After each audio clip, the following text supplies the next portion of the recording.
Hi everybody, welcome back to my channel. Today I wanted to do something a little different. Honestly, I don't even know if I've ever done this before. The other day I ordered a book from Amazon and I showed you guys, I'm not 100% sure what video it was, but I showed you guys some of the patterns in here. It's basically everything that's on the cover of the book. It's cute, I like it. I have not made anything out of it yet. Having said that, I decided and I thought, you know, it would be a really good video to show you guys a couple of the Amigurumi books I have. So, these are some recent purchases I've had for a little while. I haven't made anything out of them, but I just wanted to show you guys. So, this first one is Crochet Amigurumi doll pattern books. I haven't crocheted anything out of it. They're super cute. The patterns look easy. I did show in the other video, I don't remember what video it was, but I showed you guys that it shows how to do, right here. It shows how to do a slip knot. And one of you guys commented that looks exactly like how you tie a hook to fishing line. And after I read your comment, I looked at it, I was like, holy cow, that is. This has got to be the craziest picture tutorial for a slip knot that I have ever seen. But look at this. That is how this book tells you to do a slip knot.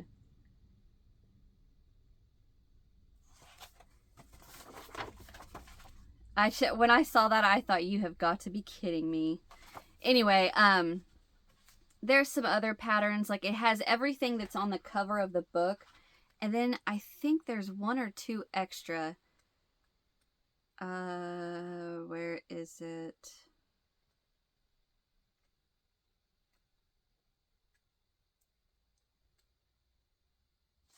Let's see, is she on there? No, I don't think, she's not on the cover. But there's this one, and everything is in black and white, which doesn't bother me any. I swear I thought there was another one. There's Little Red Riding Hood. Oh, they've got these little dolls. These little princess dolls. So to me, it kind of seems as though the patterns look okay. The actual structure of the book seems a little unorganized. Like this one's not on there. And the reason I say unorganized is because this one's not on here. So a lot of the dolls that it shows in the book have names that are awfully similar to some Disney princesses.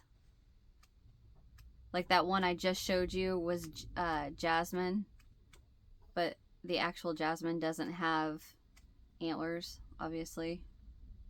But she's dressed just like Jasmine. Anyway, so I like this one. I think this was a good purchase. I got all of these on Amazon. The exact price, I have no idea. Under 20. I remember that. But I like this one. I think this is a good one. Plus, it teaches you some techniques that are a little different. So, like the hair of Little Red Riding Hood. I have never done this. Is a wig cap. I'm actually doing the very first one I've ever done on my mother-in-law's angel. I'm making her for Christmas. And it's actually not that hard. But this one has a wig cap and then a braid that goes all the way around the head. Well, it doesn't go to the chin, but I mean, it goes around the head. So that's pretty cool. But anyway, so I would recommend this one. Now this one, I actually haven't even gone through yet. I think I got this today. This is Enchanted Woodland Amigurumi. Crochet 15 Forest Fairies and Friends. Now, I thought this was adorable because it has a different twist on, the same old amigurumis. Like, for instance, on the front is a bee and two other things I'm not 100% sure on. But look at the different take on it, the bee and, the fairies. And so we've got the same thing, about this book. Oh, these are adorable. So I'm looking at a page that shows you all of the patterns in this book, but I don't want to show you that page. I'm going to show you each individual pattern, or each individual amigurumi. So of course we've got the, how to work your stitches, and then the QR codes that you can scan with your cell phone. And the first one is Beatrice the Bat. Beatrice the Bat is a creature of the night. As she rests during the day, she is seldom seen in the sky. During the dark hours of night, her super keen eyes keep a lookout, ensuring safety and tranquility for all who live in the woods. You can often find her perched in a tree alongside Heidi, the star fairy, as they share tales under the gentle glow of the moon. In these twilight conversations, they often exchange dreams and wishes. Beatrice's sense of adventure also means she yearns to venture beyond. She often seeks advice from Poppy on the most enchanting destinations to visit. And this is Miss Beatrice.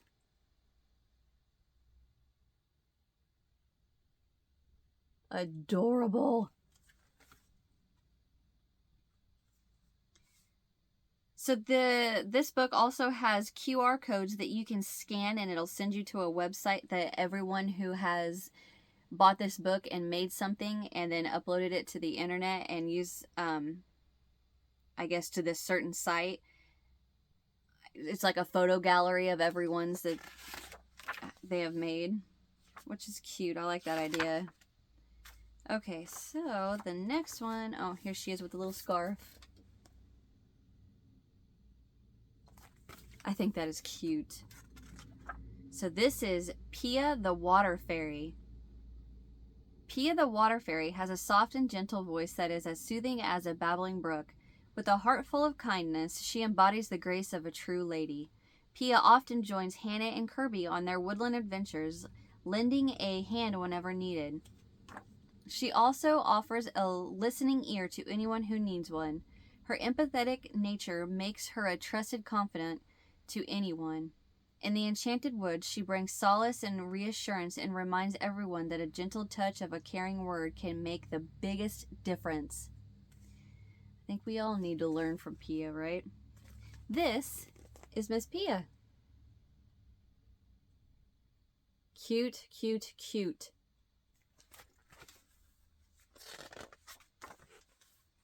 Pattern, pattern, pattern.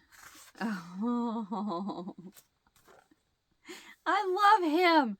His name is Bogart the Toad. Bogart the Toad,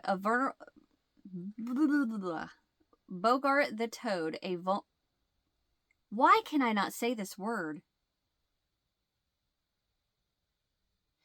I want to say vulnerable, but I know that's not the word. It's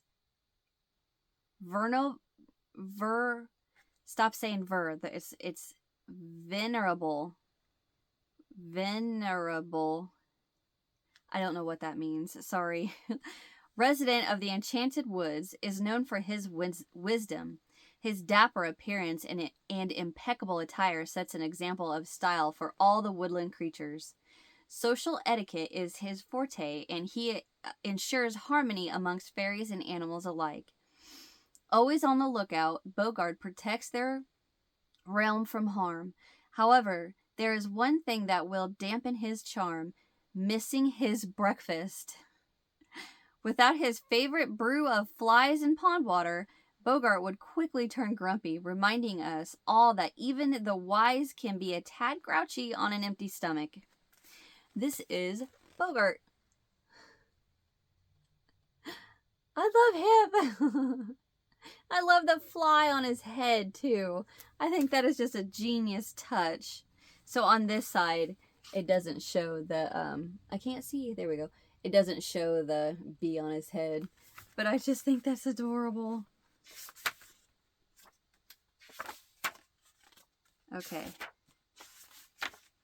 So this is Elm the Tree Fairy, which is adorable too. Elm the Tree Fairy has profound knowledge of nature remedies and the healing power of plants. With gentle guidance, he shares the secrets of the woods with others, teaching them about the medicinal properties of leaves, roots, and flowers. As a hobby, Elm enjoys woodworking and creates magic with his woodworker's knife. Elm is best friends with Jules, and he often helps her forage ingredients for her next cook, ensuring a nourishing meal for all. This is Elm. I love how his feet are turned in, like he's shy. Too cute. And I like that color of blue for his hair.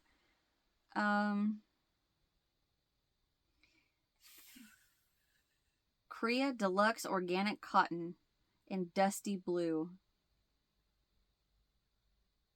I have a question. For anyone that buys Amigurumi books, and you open it and you look at the pattern and it lists a yarn to use that you have never in your life heard of. Does that bother you guys? Or so for instance, the fairy that I'm making, or the angel that I'm making for my mother-in-law, what was that yarn? It called for a yarn that I have never heard of in my life. Have never seen it. I don't even think they had it on Amazon. And I can tell that the person that wrote the pattern, English isn't their first language, so I'm not 100% sure if they're from the US. It's in US terms, which I'm not complaining about that at all. So I'm thinking it's probably yarn that's not from the US. When you guys see patterns like that, does that bother you at all? You know what I did? I know that Amigurumi, you can, change the yarn and the hook size, and it just make the whatever you're making bigger. So honestly, what I did is, instead of, and this yarn that pattern recommends is a 2-weight cotton acrylic blend, and I was just like, no, we're gonna use Red Heart Super Saver. So I've made this entire angel using Red Heart Super Saver scraps, and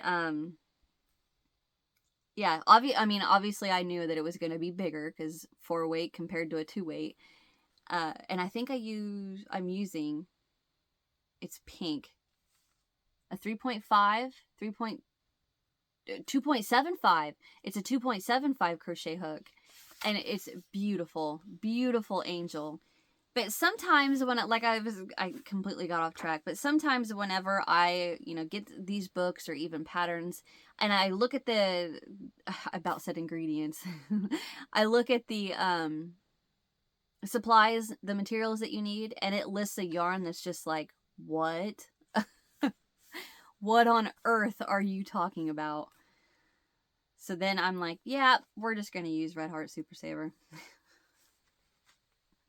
Anyway, sorry. Okay, I wanted to get off on that because that irks me sometimes. Alright, so the next pattern is Kirby the Bee. Kirby the Bee buzzes with joy and is adorned by all in the Enchanted Woodlands.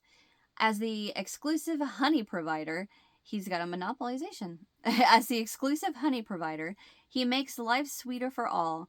In particular, Bogart the Toad cherishes Kirby's golden nectar as it sweetens his fly and pond water brew. Beyond the magic that his honey brings, Kirby also helps pollinate and nurture the flourishing blooms of the woods. He diligently flits from flower to flower. With each gentle flutter, Kirby spreads sweetness and life throughout the woods. I don't know why I got so tongue-tied on that, but I did. I love the little dots under his eye. I'm not 100% sure what that is, but it just an added touch that's different than what you normally see. I like him. I think he's cute. Could you imagine if you crocheted... Oh, and a little... I didn't even notice the little honey pot. Could you imagine if you crocheted, you know, this whole series and sold them, you know, at a market as a set? Which I don't think somebody would buy the entire set. They'd probably buy them individually. But you could, you know, call them the Enchanted Woodland creatures. Oh, this one's too cute. This is Hannah the Flower Fairy. Hannah the Flower Fairy radiates beauty, and she reveals in the warm embrace of sunshine. That sentence threw me off. Her every step leaves a most delightful trail of fragrant scents. With help from her fairy friends, she nurtures the vibrant blossoms of the enchanted woods. Hannah and Kirby are inseparable friends and can often be found exploring the woods hand in wing. Hannah teaches us all that friendship and working together can transform any place into a most wondrous sanctuary where nature can flourish and blossom. Aww. And you can tell her wings look like petals. That's super cute. Okay, so the next one.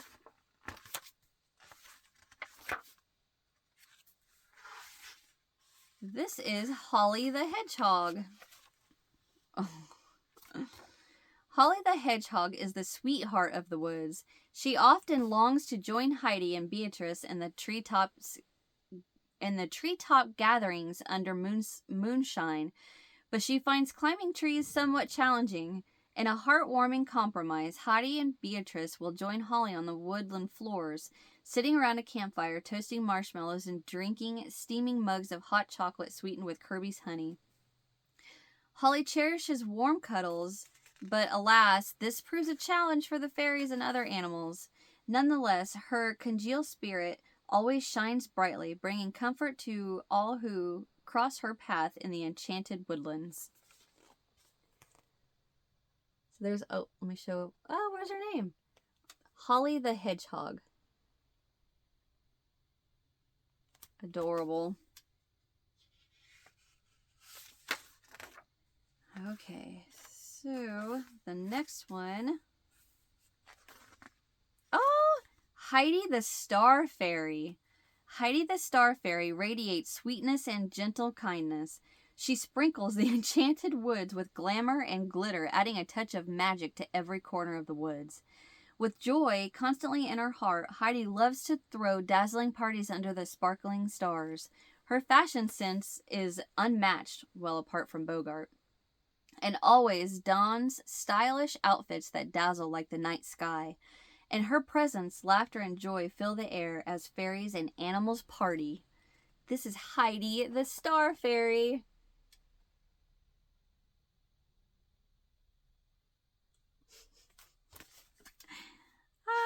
It's adorable. Next, we have Piper the Badger. Piper the Badger is a nocturnal force. She often commences her bustling routine as dusk blankets the woods. With her checklist in hand, she gathers provisions and materials for all her woodland companions, showcasing her remarkable resourcefulness. However, her vision is somewhat impaired, often resulting in accidental collisions. She is eagerly awaiting her appointment with the optician. In the meantime, Beatrice lends a guiding wing, helping Piper navigate her way through the woods. So, do badgers have bad eyesight or something? I'm not understanding why that. But it's adorable.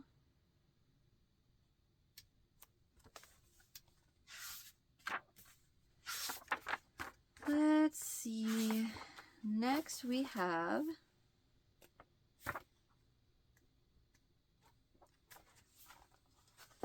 Jules the Mushroom Fairy. And she has little mushrooms in a basket weave bag. Jules the Mushroom Fairy is delightfully down to earth. She has a passion for cooking. Her mushroom risotto and truffle fettuccine are renowned all through the woods and adored by fairies and animals alike. With a refined palate, Jules crafts delectable dishes, infusing each bite with earthy flavors that dance on the tongue. Jules' biggest joy is sharing her meals with all in the Enchanted Woodlands as they sit around the big table crafted by Elm. What's her name? Jules. Jules the Mushroom Fairy.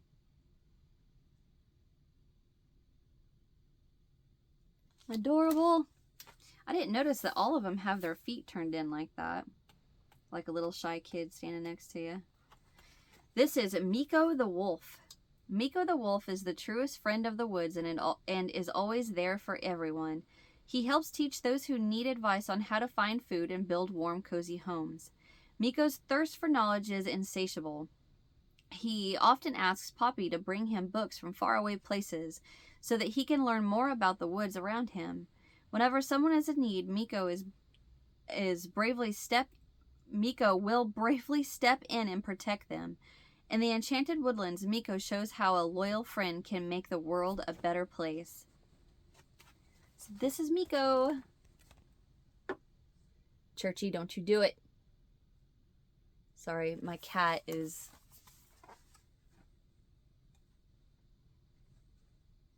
He's gonna knock. Nope, he didn't. Okay, the next one is TPU the Animal Fairy. TPU the Animal Fairy bubbles with enthusiasm, radiating a bright spirit. She is genuine and caring and holds a special place in her heart for all the animals of the Enchanted Woodlands. Whenever she sees an animal injured or in need, TPU rushes to their aid, bringing them nourishing food from Jules, healing balms from Elm, and a magical touch with her heart wand filled with love. Despite being the youngest of the fairies, TPU's compassion is boundless. Her youthful energy and tender care create a loving haven where all the animals feel safe and loved. That is so sweet. So this is TPU the Animal Fairy. If you guys can hear that, that's a train going by. My niece would love these. Oh, this is Milo the Hair. Milo the Hair is the nimble messenger of the Enchanted Woodlands, darting through trees and over ponds with lightning speed. As such, he is reasonable for delivering messages swiftly between fairies and animals, ensuring the most efficient communication, faster than a broadband network.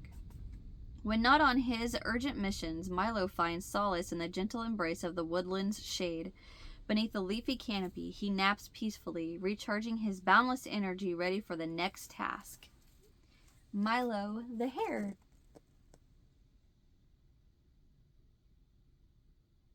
So I feel like the pattern, the colors, the design is very a more mature take on, you know, these mythical creatures, I'll say. Now we have Blaze the Sun Fairy. Blaze the Sun Fairy possesses a warm and generous spirit that illuminates all the enchanted woods. As the leader of the fairies, he embraces his role with grace and wisdom. Blaze provides for and nurtures the needs of his fairy and animal friends. Whenever trouble arises, all the fairies and animals seek Blaze's guidance. Under his caring watch, the Enchanted Woodlands flourish and thrive in the glow of his gentle leadership. Here is Mr. Blaze.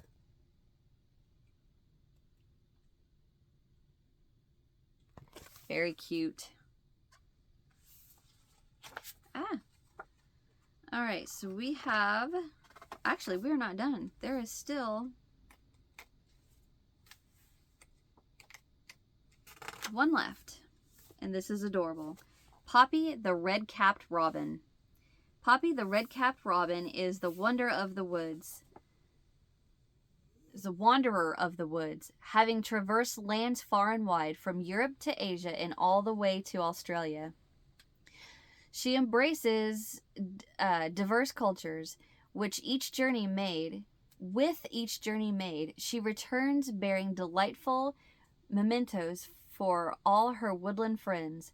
Her tales and treasures broaden the horizons of all in the enchanted woods and connects them to the wonders of the world beyond the edge of the woodlands. Look how cute she is. Then I want to show you this picture that shows the side of her too. That is cute.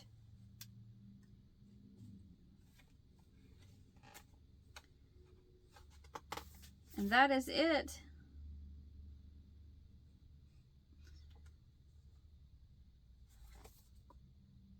So that is Enchanted Woodland Amigurumi by Erin Lee. Great job. All right, so the next one, I have a collection of Amigurumi books, and this one just came out recently. Maybe I think it came out in September, and I just bought it the other day. But this is Amigurumi Endangered Animals. Is that not the cutest thing ever? And it says 15 amigurumi patterns of threatened wildlife. Crochet and protect wildlife. Proceeds donated to charity. I did not see that when I bought this. That's cool. I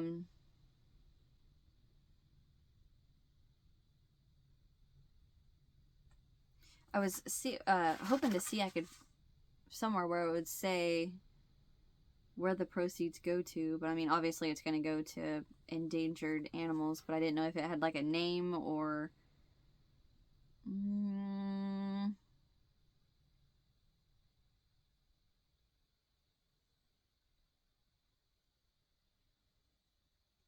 I don't see anything that specifically says, but I could totally be just scanning past it.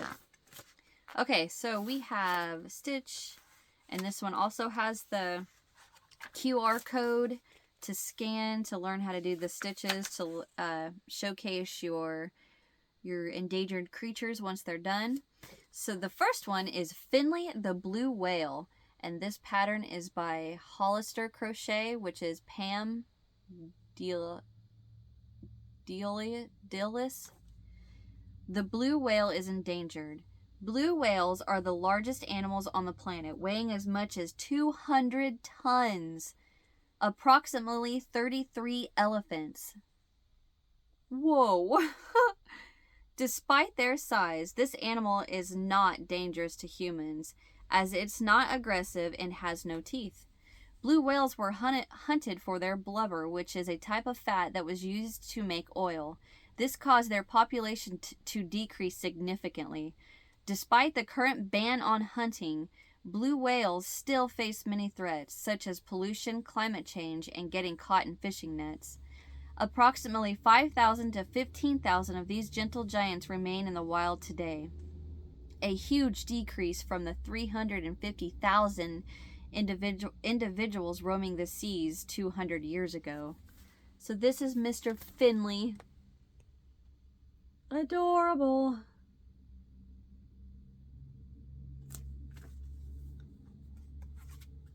The next one is...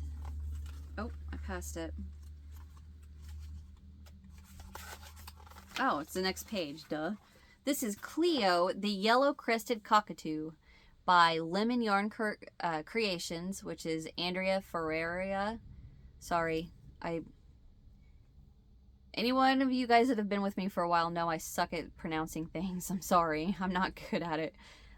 Yellow Crested Cockatoos are known for their distinctive bright yellow crest, which they raise when excited or threatened. These adorable birds are curious, playful, and gentle, and noisy. Deforestation, hunting of the pet trade, and poaching for their beautiful feathers have caused a significant decline in their population.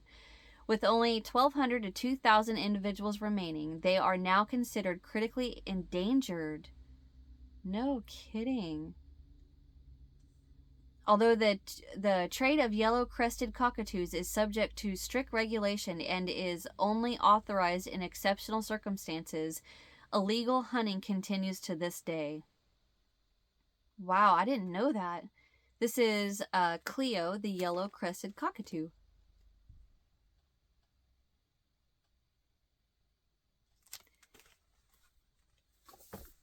I notice now that the pattern has EN for endangered and CR for critically endangered. So this is EN. This is Monti the Giant Manta Ray by Crafty Gibbon or Anne Farichai.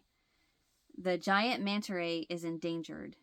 Manta rays are the largest rays in the world, and they are highly intelligent. Manta means blanket in Spanish, describing the look of the animal's wing-like fins and their ability to glide gracefully through the water.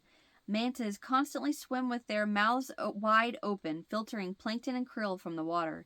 To aid in this strategy, they have special lobes, which help direct more water and food into their mouths. The main threat to the giant manta the main threat to the giant manta ray is commercial fishing, with the species both targeted for their gill plates and caught as bycatch. Aww. This is Monti the Giant Manta Ray.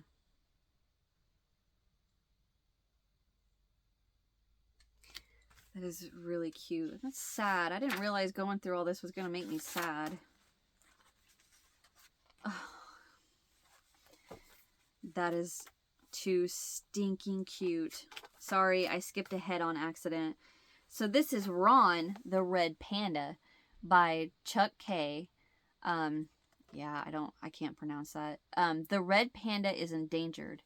Red pandas are very skillful and acrobatic animals that predominantly stay in trees. In fact, they tend to only ground themselves when it is absolutely necessary. They use their long, bushy tails for balance and to cover themselves in winter.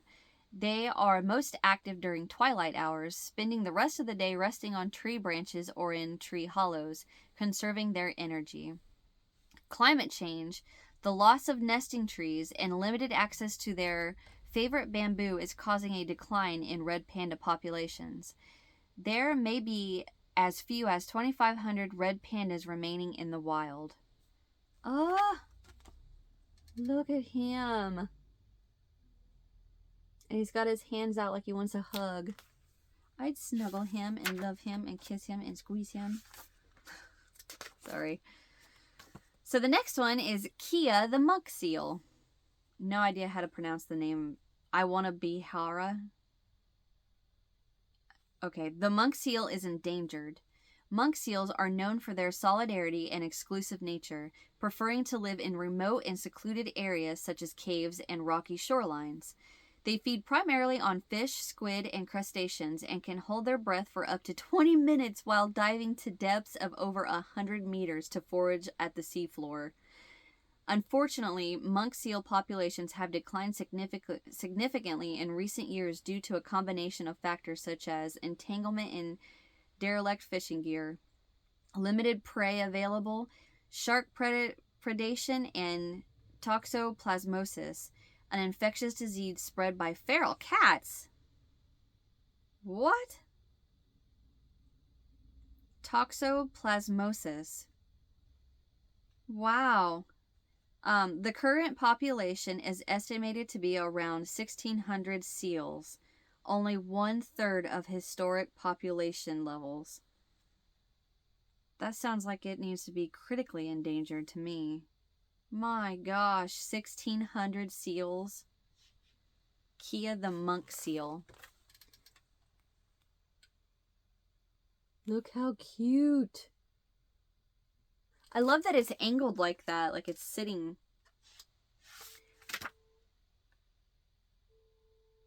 Uh-oh, someone's car alarm's going off. Alright, the next one is Jack the Crested Penguin. Some crested penguin species are endangered. Jack is an erect, crested penguin. These penguins come ashore only by the beginning of the breeding season. They are highly social animals, gathering into large nesting colonies alongside albatross and fur seals. Both the male and female incubate the eggs. After the chick fledglings, the parents undergo molt before returning to the sea. Population declines are attributed to major global warming. Global warming induces changes. What? That there's a bunch of hyphens here. Population declines are attributed to major global warming induced changes in the marine environment that have reduced penguin prey. The current population is estimated at only 150,000 mature individuals. This is Jack, the crested little penguin. Come on. Sorry, that car alarm. But he is cute. The next we have... I don't know how to pronounce these. It's Angie and Matonda, the mountain gorillas. The mountain gorilla is critically endangered. The mountain gorilla is one of the largest primates in the world, with males weighing up to 200 kilograms and standing up to 1.8 meters tall. I don't know what that is in pounds and feet. They have a thick black coat of fur that helps them stay warm in the cool, high-altitude climate of their habitat. Mountain gorillas feed mainly on leaves, stems, and shoots, as well as fruit and flowers when available. They are also known to use tools such as sticks to extract insects from tree bark.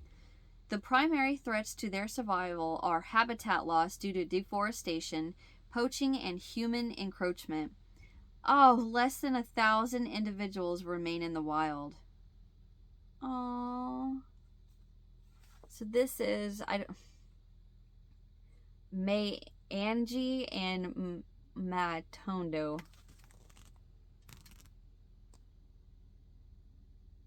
And then, of course, that's both of them.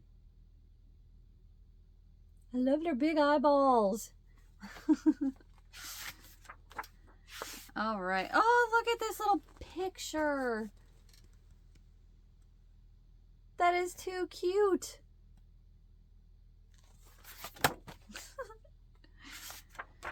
Okay. Now we have baby. See the little baby one looking at his bamboo? Okay. Next we have Ludy the polar bear. The polar bear is vulnerable. Such a different classification of endangered. The polar bear is adapted to its cold and snowy habitat with a thick layer of insulating fur and blubber that helps to keep it warm in freezing temperatures. Its paws are specially adapted to walk on ice and snow, with rough pads that provide traction and sharp claws that can grip into the ice. They feed primarily on seals, which they hunt by wading near breathing holes in the ice, attacking the seal when it comes up for air. There are around 22,000 polar bears left in the wild, but man-made global warming is making life tough for these impressive, powerful predators. As the sea ice in the Arctic region melts due to climate change, polar bears are losing their main habitat and food source, making it increasingly difficult for them to survive. This is Ludy the polar bear.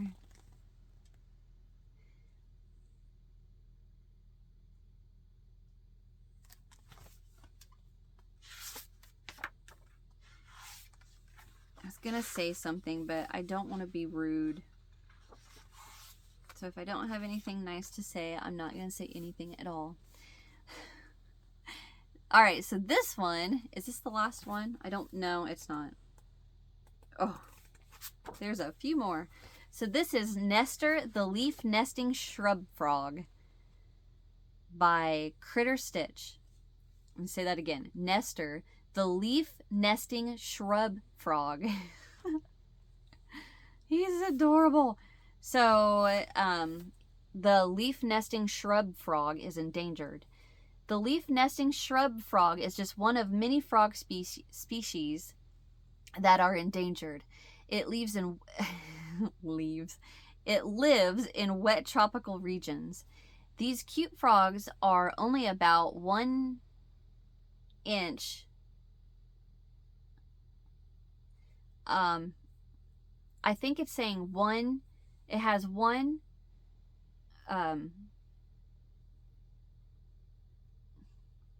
Not parentheses. I can't think of what that's called now. Anyway, then it has a slash 2-3 centimeters long. So I think it's saying 1 inch to 2 to 3 centimeters long. Males use advertisement calls to attract females and tend to call more intensively during darkness and when humidity is high. The female's eggs are adhesive and are deposited to the underside of a leaf, hence the name of the species. Unfortunately, like many other amphibians, the shrub frog is threatened by habitat loss and deforestation due to agriculture and urbanization. Aww. So this is Nestor, the leaf nesting shrub frog. Look at him! He's adorable! And I love how his little hands are on his belly like that. It's too cute. Look at all his little toes.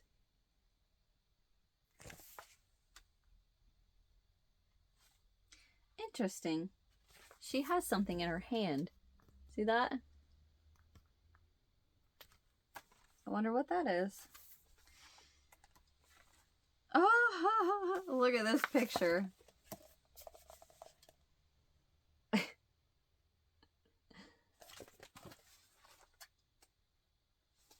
Oh, I love him.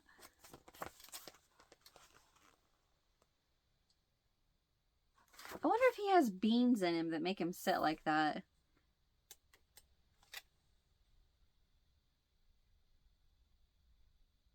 No? I would. I'd put a little bit of beans in his bottom so he'd sit like that. Next we have Pan the Giant Panda. The giant panda is vulnerable. The giant panda is known for its distinctive black and white fur pattern. They are one of the most beloved and recognized animals in the world. Unfortunately, there are less than 2,000 individuals remaining in the wild. Giant pandas are primarily herbivores, with bamboo making up 99% of their diet. They have a specialized digestive system and can eat up to 40 pounds of bamboo each day. They are also excellent climbers and swimmers, despite their large size. The main threat to giant pandas is habitat loss due to deforestation. Look at Pan.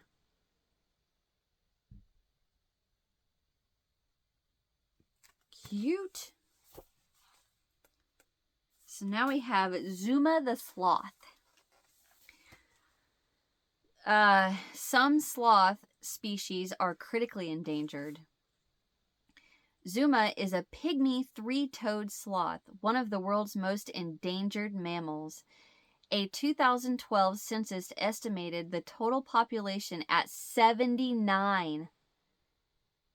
Like, that's it, 79.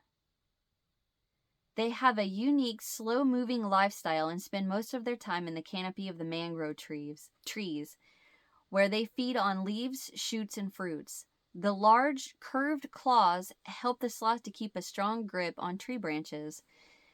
They host algae inside their fur, which causes their fur to have a greenish hue, serving as an efficient camouflage.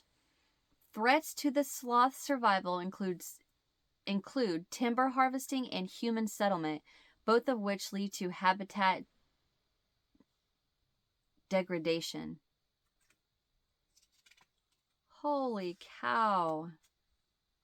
This is Zuma the Sloth.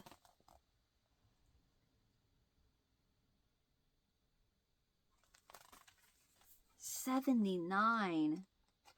Holy cow. Okay, so now we have Zilia the mangrove hummingbird. The mangrove hummingbird is endangered. This is the only hummingbird species that is adapted to life in mangrove forests. One of their most distinctive features is their long, curved bill, which is perfect for feeding on the nectar of flowers that grow in the mangrove swamps. These hummingbirds construct their nests on hanging roots from mangrove trees. This unique nesting behavior helps the birds to avoid predation by snakes that cannot easily climb the slippery roots. About 1,500 to 7,000 mature individuals remain in the wild. Mangrove forests are cleared for development and agriculture. Conservation efforts are underway to protect these important ecosystems and the unique species that depend on them. This is Zilia, the mangrove hummingbird. I don't think I've ever seen a hummingbird pattern before. So it's adorable.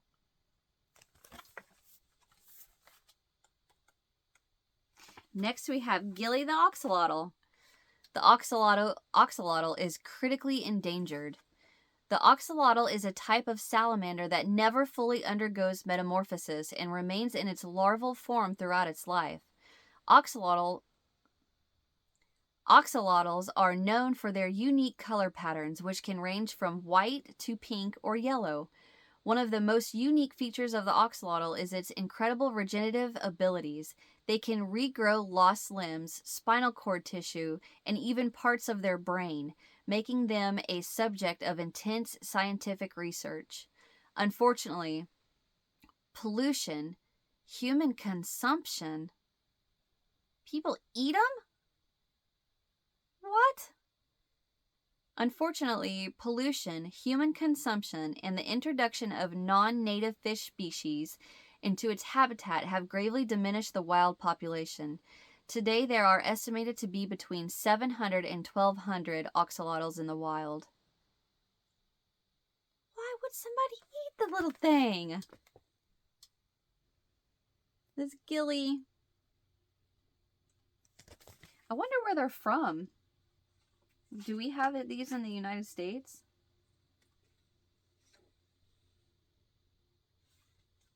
Oh, they have a pink and a blue one.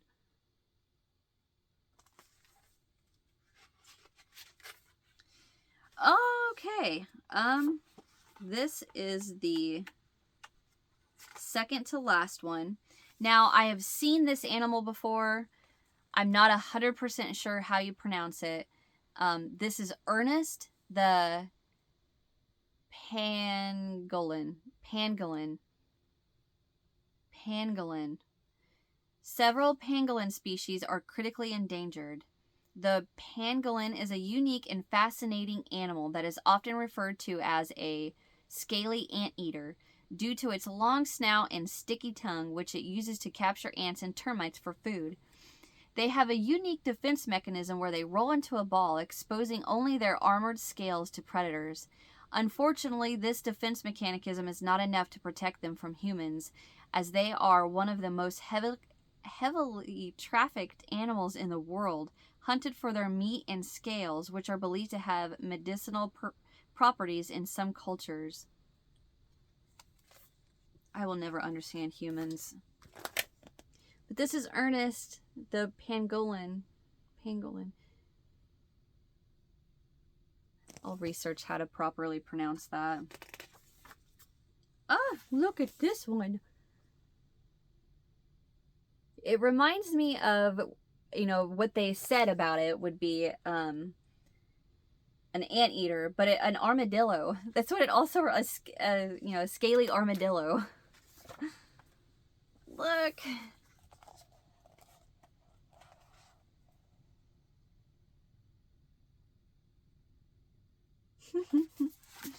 Cute. So the last one in this book that I think has got to be the neatest pattern I have ever seen, or the crocheted amigurumi I have ever seen.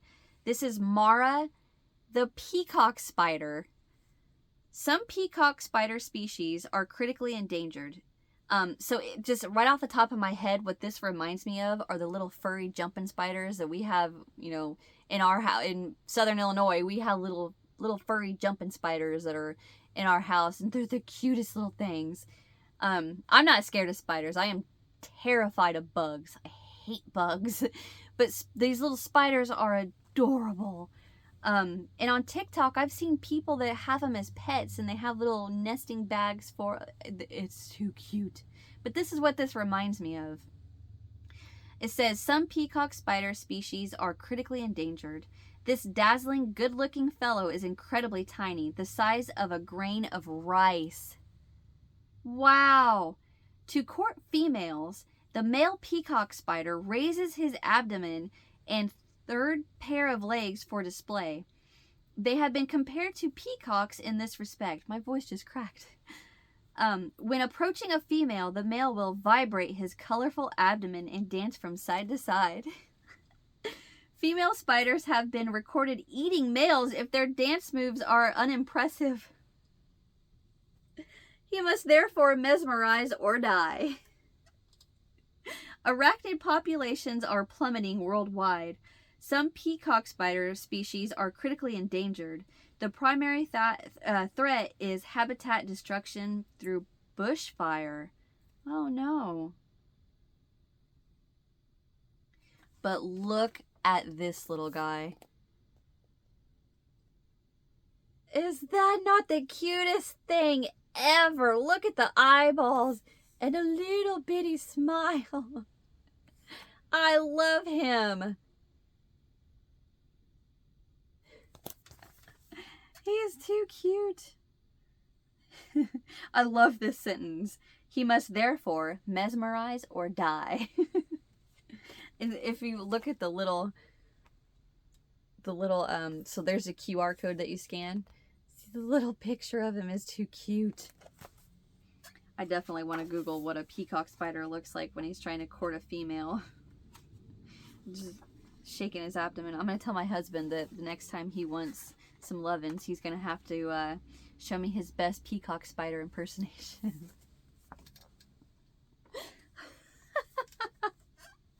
Anyway, alright. So that's that one. Would you guys believe it? I still have 2 more. So I am going to stop here. And this is going to be part 1 of my Amigurumi book showcase. Thank you guys so much for watching. Hit that thumbs up if you enjoyed. Subscribe if you haven't so you don't miss the next one where I'm going to show you these 2. Look at that. Okay? So, and also check out that description box. I got links down there for you guys for all kinds of good stuff. And I'll see you guys in the next one. I'm going to stop this video, turn around, and turn it right back on and film these 2. So I will see you guys in the next one. Bye.